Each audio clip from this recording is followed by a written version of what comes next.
Hola a todas y a todos. Qué gusto me da el poder estar aquí nuevamente compartiendo un poco de estas experiencias y de estas situaciones que se dan dentro del mundo de la recuperación de cualquier adicción. Específicamente en este caso, el de la adicción a la comida. En esta oportunidad quisiera compartir con todos ustedes un testimonio que nos envía una amiga argentina. A ella nuevamente, para proteger su intimidad, la llamaremos amiga valiente. Y pues ella nos envía este testimonio con el propósito de compartir sus sentimientos hacia lo que ha sido su proceso vital. Su testimonio dice así. Hola Yenisu, desde hace más de un año concurro a Fundapap. Como te comenté por Messenger, leímos tu carta y vimos tu libro hace un tiempo ya. ¿Cómo explicar la empatía que sentí por tu historia, considerada como propia? Cuando yo tenía 5 años, falleció mi papá. A partir de esa pérdida, mi vida fue un infierno, donde la pérdida enlutaba toda capacidad de alegría. Pasaron en mi infancia muchos tutores de resiliencia a los que les debo la alegría de saber que seguir viviendo valía la pena. Comencé a desarrollar obesidad y a lo largo de mi vida, subiendo y bajando de peso, y con este ejercicio, mis sueños. En ese entonces también atravesaba mi convivencia con una mamá golpeadora, transformada en ira desde su propio dolor. De adulta ya, después de un divorcio importante, comencé a relacionarme siempre con seres equivocados. Hoy estoy inmersa en un trabajo personal, por momentos liberador, por momentos muy doloroso. Parte de este proceso es rodearme de gente como vos, dando lugar a comenzar a sentir que otra vida es posible. Te agradezco tu testimonio valiente, íntegro y asertivo a la hora de incentivar movimientos en otros seres. Gracias, un gran abrazo. Bueno, amiga valiente, en primer lugar, quiero agradecerte tu confianza a la hora de compartir esto que es tan personal con tantísima gente alrededor del mundo y con esta servidora. Y en segundo lugar, pues quiero compartir algunas apreciaciones como si estuviésemos conversando, tomándonos un café o un mate en tu caso, y explorar un poco dentro de esto que nos compartes. En primer lugar, yo quiero decirte que de acuerdo con mi experiencia personal, pero también de acuerdo con la experiencia de muchas personas que he acompañado en este camino de tratar de alcanzar la recuperación, procurar mantenernos dentro de este proceso, me he dado cuenta que los que hemos escogido a la adicción como una manera para gestionar las emociones y los sentimientos que se desencadenan en nuestras vidas, no hemos llegado aquí por casualidad. Probablemente hemos llegado acá como producto de nuestra historia de vida. Y esta historia de vida no se construyó sola. No la hicimos nosotros, aunque queramos hacernos los omnipotentes muchas veces. Lo cierto es que esto viene construyéndose de generación en generación. Siempre comparto el hecho de que, en mi caso, tanto mi padre como mi abuelo experimentaron el alcoholismo. Y al menos hasta allí he llevado yo registro. Sin embargo, ¿cómo saber desde dónde se inició esta cadena que venimos a desentrañar, a desenmarañar poco a poco? Pues bueno, es muy lógico que cuando entramos en estos procesos buscamos en una primera instancia entender por qué escogimos nosotros a una droga para poder mantenernos más o menos activos en una sociedad que percibimos como muy demandante. Pues lo cierto es que al buscar ese por qué es muy fácil que nos perdamos también culpar por tu culpa, por tu gran culpa. Antes de decir, o después incluso de decir, por mi culpa, por mi gran culpa. Mi forma de ver este punto y la idea principal que quiero compartir contigo es que hay una frase que no estoy muy segura de dónde la leí, y perdón para el autor o autora, dado que no recuerdo en este momento, es: si queremos honrar al fruto, primero debemos honrar al árbol. ¿Qué quiere decir esto? Pues nosotros somos un fruto. En el fondo, incluso de manera genética, somos un fruto. Y venimos de generación en generación construyendo esa especie tan particular que hemos venido a resultar. Pues entonces, si yo me avergüenzo, si yo recrimino, si yo culpo a las raíces, al tronco, a las ramas de aquel árbol, ¿cómo puedo estar satisfecha y cómo puedo amar y respetar al fruto? Pues esa es una primera invitación. Entender ciertamente que nosotros somos un producto en gran medida y seguiremos siendo un producto hasta que no tomemos conciencia de que, a pesar de ser un producto, un fruto, tenemos cierto nivel de control sobre los resultados. Pero para poder ejercer ese control sobre los resultados, ha de ser prioritario el poder mirar hacia adentro y atender aquello que ha sido una cadena de generación en generación. Algunos mencionaban bíblicamente una maldición generacional. Pues yo lo que digo es, sea como sea que lo quieras ver, lo cierto es que está en ti, está en mí, está en nosotros hacer un cambio en este justo y preciso momento. ¿Y cómo podemos plantear ese cambio? Te preguntarás. Vamos a ello. Hemos de tener claro primero que la adicción como tal es una enfermedad. Es una enfermedad que los compañeros de Alcohólicos Anónimos han bautizado como una enfermedad física, una enfermedad mental y una enfermedad espiritual. Entonces la adicción ha de ser atendida a esos tres niveles, porque si nos quedamos en lo físico, tarde o temprano buscaremos otra forma menos conflictiva para nosotros de expresar nuestra adicción o nuestra personalidad adictiva.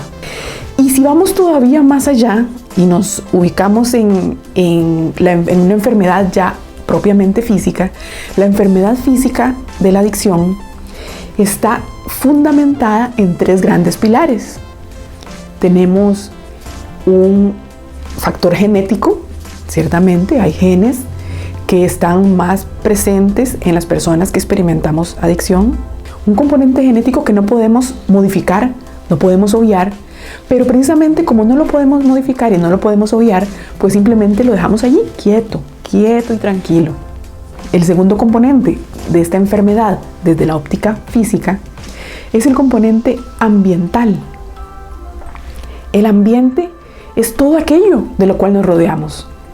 Y hablamos no solo del lugar físico, sino de las personas, de los trabajos, del estudio, de nuestros pensamientos, son parte de nuestro ambiente. Y así pues vamos creando una especie de burbuja en la cual nos desarrollamos. Y dependiendo de la calidad de esa burbuja, así será la calidad de los resultados que se generen. Luego tenemos un tercer componente que es un evento desencadenante. Muy bien, tenemos genes y tenemos ambiente, pero tiene que haber un evento que marca el pitazo de salida para iniciar con la enfermedad de la adicción.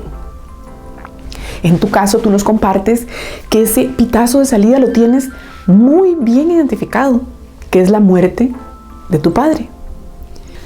Lo cierto es que, por norma general, los padres mueren antes que los hijos, aunque no siempre ocurra de esta manera. Entonces, ¿qué tenemos acá?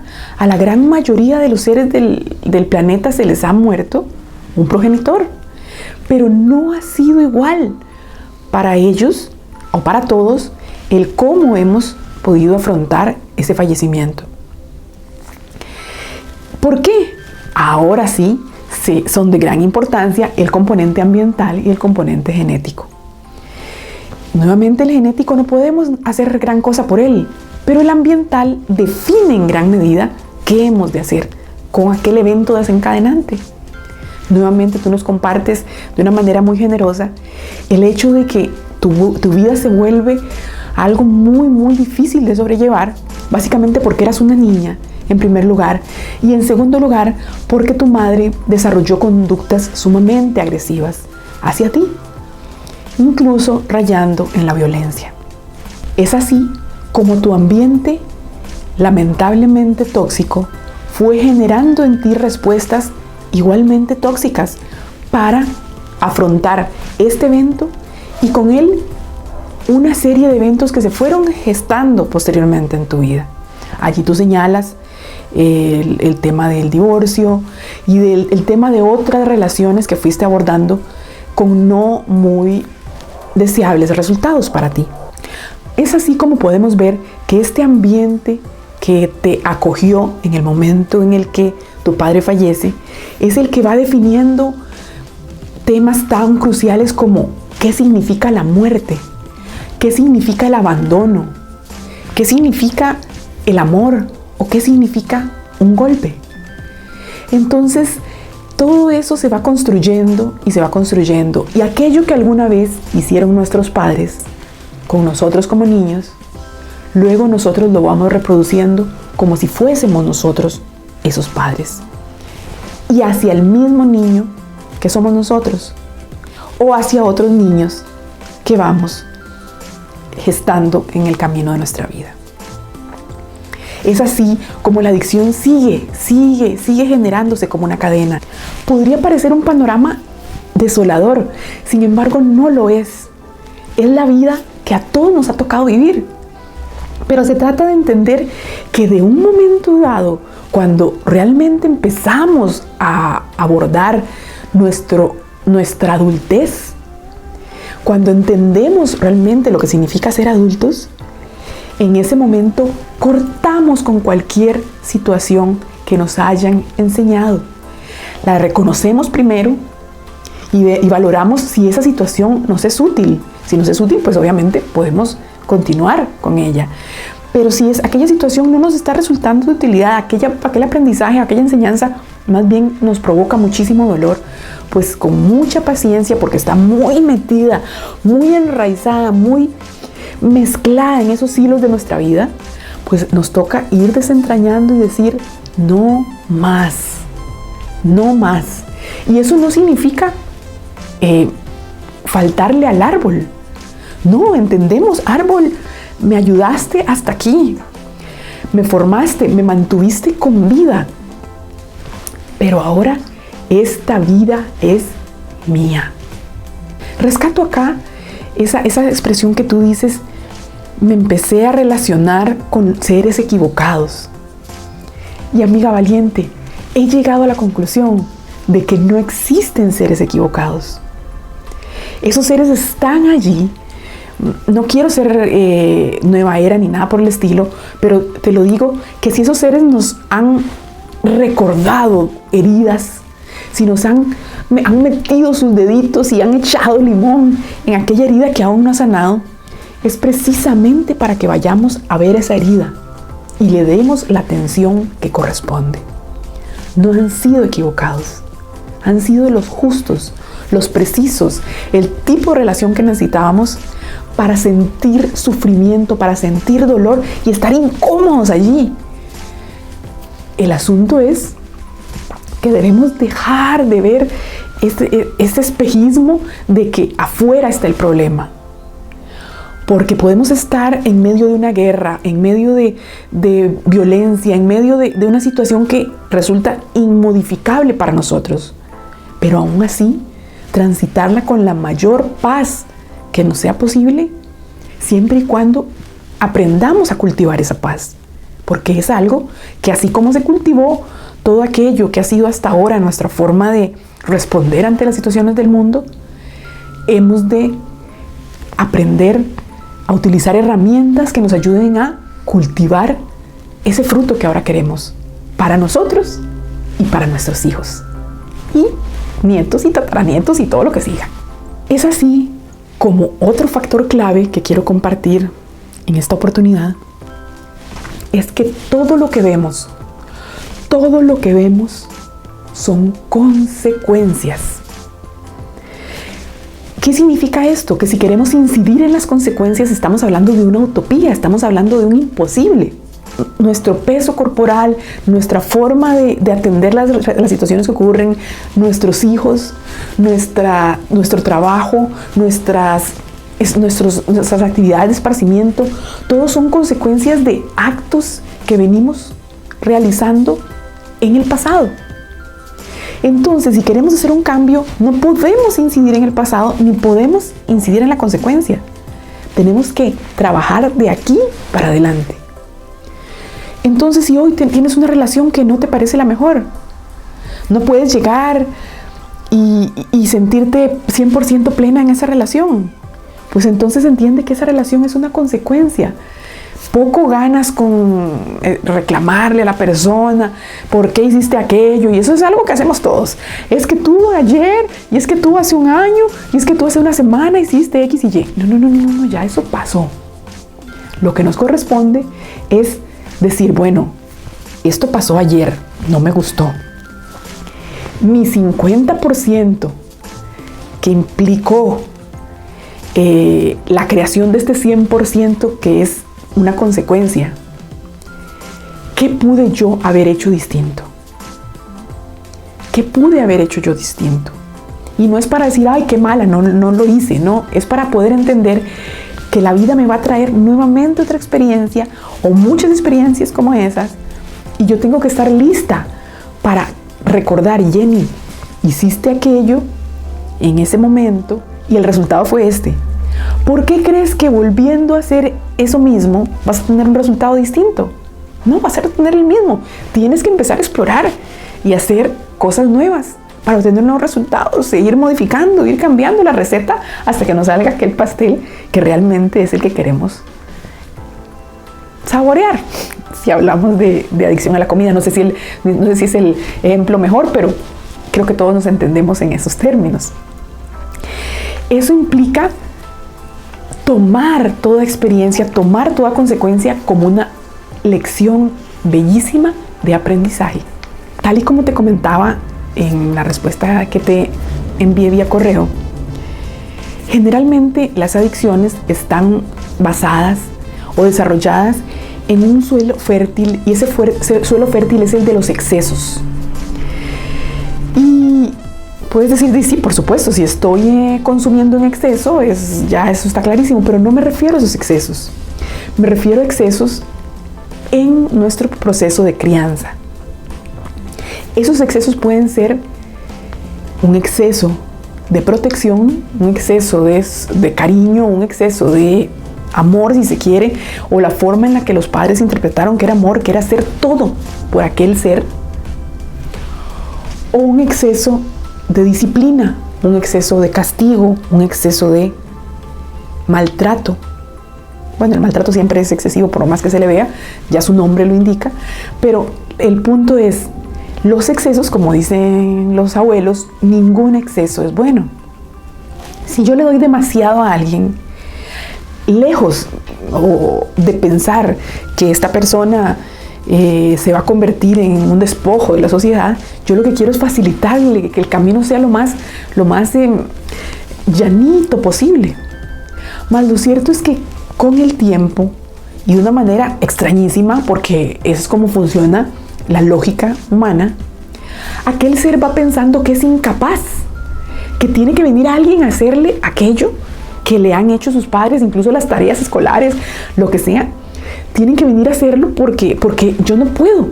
Porque si aquellas figuras que me han amado tanto han creído necesario hacerlo por mí, hasta darme de comer en la boca, es porque yo soy incapaz.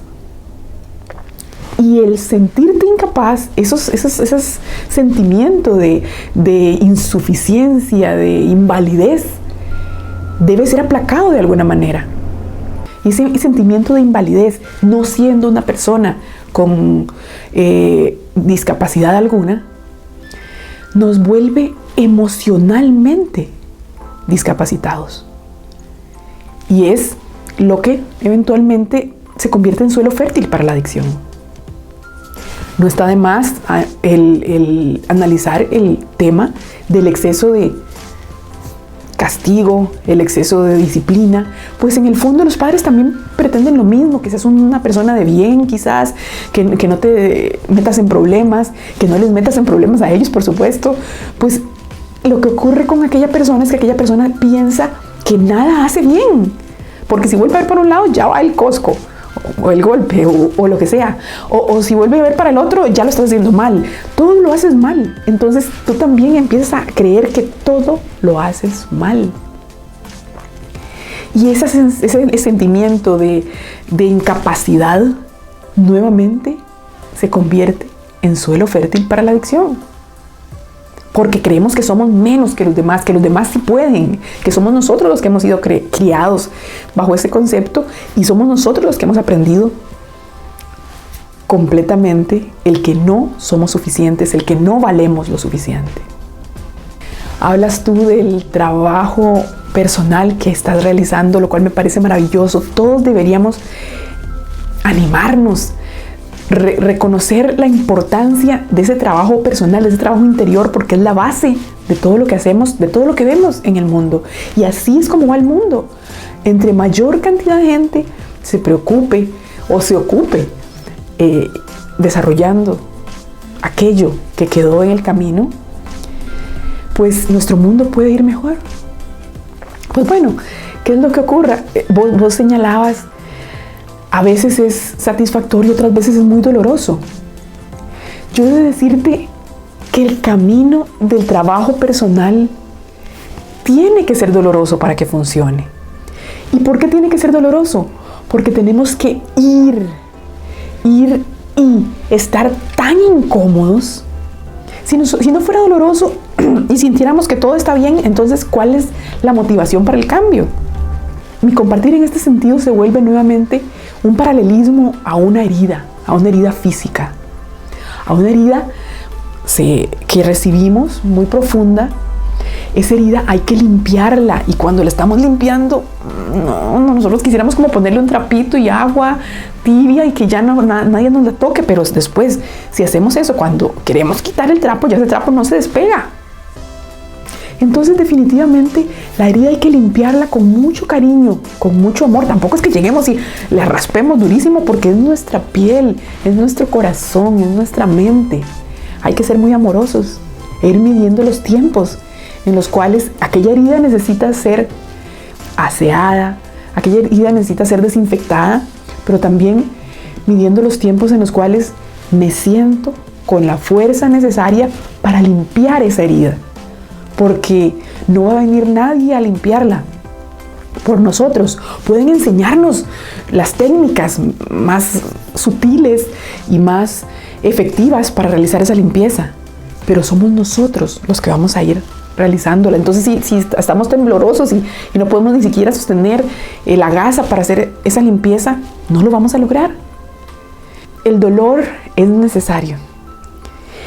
Y cuando vamos sintiendo ese dolor, podemos estar seguros que después de ese dolor, después de esa limpieza, vamos a sentir frescura, alivio, y aquella herida va a ir creando capitas de carne desde adentro hacia afuera. Y luego nos quedará una cicatriz que nos servirá de gran orgullo. Y recordaremos siempre que nosotros pasamos bien librados por aquella prueba. En resumen, hemos de experimentar 3 grandes etapas para entrar en proceso de recuperación, pero más importante, para mantenernos dentro de la recuperación, pues cuando hemos ingresado, eso es si acaso el 50%. El otro 50% nos llevará más tiempo, y ojalá que sea así, que nos lleve más tiempo, porque el otro 50% lo desarrollaremos en el resto de nuestra vida. Y vamos a tener montones de oportunidades para desarrollar estas etapas que te comento. La primera etapa, sí pasó. Sí, tu padre falleció. Sí, sentiste mucho dolor porque le amabas. O incluso, quizás no le amabas desaforadamente, quizás le amabas en ese momento igual que a tu madre, pero el que se va, el que se pierde, yo empiezo a ponerlo en una especie de pedestal y no le veo errores, no le veo defectos. ¿Era perfecto?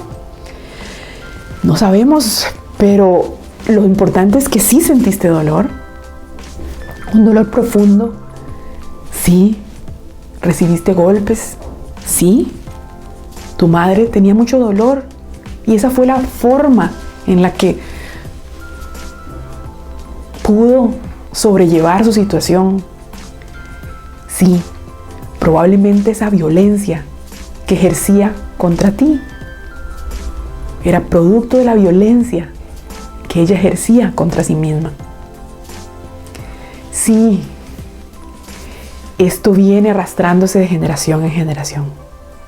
Sí, tienes derecho a sentir dolor, tienes derecho a llorar.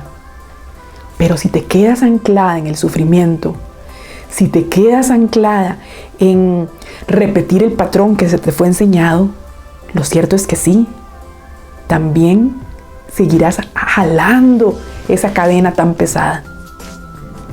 Y sí, la única que tiene la fórmula mágica para liberarse de esa cadena eres tú. Soy yo. Somos todos. Cada uno de nuestra propia cadena. El segundo punto tiene que ver con entender que somos capaces de reinterpretar lo que sucedió. La muerte no es mala y tampoco es buena. La muerte simplemente es. Y si nos ponemos filosóficos, es nuestra mejor amiga, porque nos acompaña desde el momento en que somos gestados en el vientre de nuestra madre. Desde ese momento podemos dejar de existir. Eso es la muerte. Es un proceso natural. Todos vamos a llegar a él. Nos guste o no nos guste, pataleemos o no, vamos a llegar a la muerte. A algunos les llega antes, a otros después. ¿De qué depende eso? De factores variados, pero lo único que podemos hacer es ir reinterpretando esos conceptos, porque la muerte a fin de cuentas no es un problema, es un hecho. Así como la vida, para aquellos que la tenemos, no es un problema tampoco, es un hecho. El cómo vivimos esa vida, el cómo morimos esa muerte, es lo que realmente podemos controlar y podemos modificar de acuerdo a cómo así lo decidamos. Reinterpretar cada una de aquellas situaciones que nos fueron pasando y que consideramos dramáticas y trágicas, vamos a ir a buscarlas nuevamente y vamos a reinterpretar, a sacar de aquello la escuela de vida que nos trajo. Y precisamente ese es el tercer punto. Entender ese intrincado, maravilloso, irónico, incomprensible mecanismo que tiene la vida para brindar sus lecciones. Todo lo ocurrido es una lección de vida. Todo lo ocurrido podemos, a partir de la reinterpretación, podemos obtener enormes aprendizajes. Irónicamente, de lo que nos es doloroso es de lo que tendemos a aprender más. Porque, qué sé yo, si yo vengo y me gano una rifa y me gano, no sé, $1,000 en una rifa, pues entonces, sí, una gran felicidad, pero ¿y qué aprendí de eso? Que tengo que jugar números en una rifa, que tengo que comprar. Pues bueno, ese aprendizaje a lo interno, a lo personal, más que todo va a ser un recuerdo emocionante cuando me gané la rifa, más que de lo que hice con el dinero, que quién sabe cómo de rápido voló, probablemente. Pero de aquello que fue doloroso y que yo pude devolverme y extraer ese aprendizaje, de eso lo integro en mi ADN, en mis genes, ahora sí hablemos de genes, y puedo seguirlo enseñando para adelante de generación en generación. Entonces, el entender esa intrincada forma de operar de la vida, que trae en cada situación que vivimos una experiencia para aprender, podemos omitir el aprender, pero entonces la vida nos va a volver a traer la situación o una situación similar y vamos a quedarnos así patidifusos porque no entendimos, no reinterpretamos y no entendimos que esa lección que ya habíamos vivido traía una escuela, entonces no supimos nuevamente qué hacer con ella. Y tal y como te comenté, me remito a esa sabia frase de Facundo Cabral: de la cuna a la tumba es una escuela. Por eso, lo que llamas problemas son lecciones. Bueno, mi querida amiga valiente, lo que me queda es decirte: adelante, sigue adelante. Vas por un excelente camino. Estás acompañada por excelentes personas que han vivido en carne y sangre propia la experiencia de la adicción, que están viviendo la recuperación, que te pueden ayudar a que este tiempo de tránsito por este proceso sea más llevadero, más liviano. Agárrate duro. Mantén mente, corazón y espíritu abiertos a todos esos aprendizajes que te van a ir ofreciendo y que tú vas a ir estando lista poco a poco para asimilarlos, para vivirlos, para experimentarlos. Un abrazo fortísimo desde acá y un deseo de corazón de que logres mantenerte en este tan valioso mundo de la recuperación. Espero de corazón que este compartir tan valiente de nuestra amiga sea de aprendizaje para muchas personas. Y nuevamente quedo a sus órdenes.